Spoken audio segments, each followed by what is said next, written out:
Every April Fool's Day, my boyfriend joined his childhood friend in the same cruel prank, pretending to propose to me. Last year, I slipped the ring onto my finger, my heart full of hope. Suddenly, the mechanism snapped tight. Pain shot through my hand and I cried out. He apologized afterward and promised that this year the proposal would be real. As such, I arrived carefully dressed, believing him. Instead, I was met with a face full of cake. He reached out gently, wiping the cream from my face as if it were nothing more than a harmless joke. However, this time, I took a step back. After 6 disappointments, I chose to walk away. So why was it that, in the end, he was the one consumed by regret?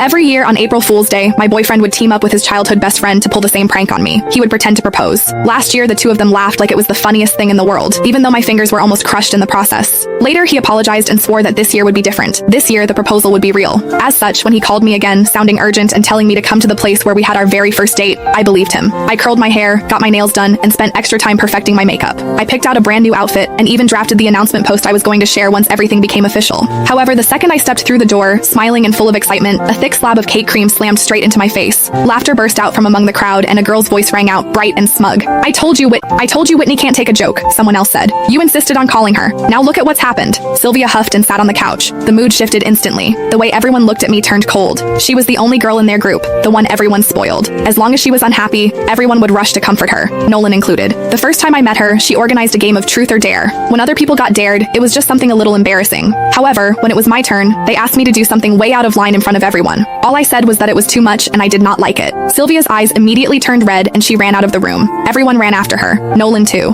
The welcome party that was supposed to be for me ended with me sitting there alone. He never said anything about it afterward, but from that day on, he never brought me to their gatherings again unless Sylvia said it was okay. Then Nolan looked at me, his brows pulled tight. Whitney, apologize to Sylvia. Before, I would have swallowed everything. I would have forced a smile, apologized, and explained myself just to fit in, just so Nolan would not look bad in front of his friends. I probably would not have even waited for him to ask. However, when even breaking up meant less to him than a single moment of Sylvia being upset, I finally understood. From the very beginning, this relationship never mattered as much to him as what he had with her. I bent down and picked up the bag and coat I had bought in order to meet his parents. As they stared, cold and judging, I said, Nolan, we're done. I mean it this time. My heels felt unsteady as I turned and walked out. As the door closed behind me, I could still hear Sylvia's light, teasing laughter drifting out from inside. Are you seriously not going after her, you hopeless romantic? Nolan let out an icy laugh. She's just throwing a tantrum. If I actually go after her, what about you? He shrugged like it was obvious. Besides, she has no one to rely on except me. She's way easier to deal with than you. My heart felt like it had been split open. His words cut through me like a knife, slicing into wounds that had never fully healed. 6 years ago, right there, Nolan had confessed to me. He told me I was the one he wanted for the rest of his life. Truth be told, it had not been easy for him to win me over.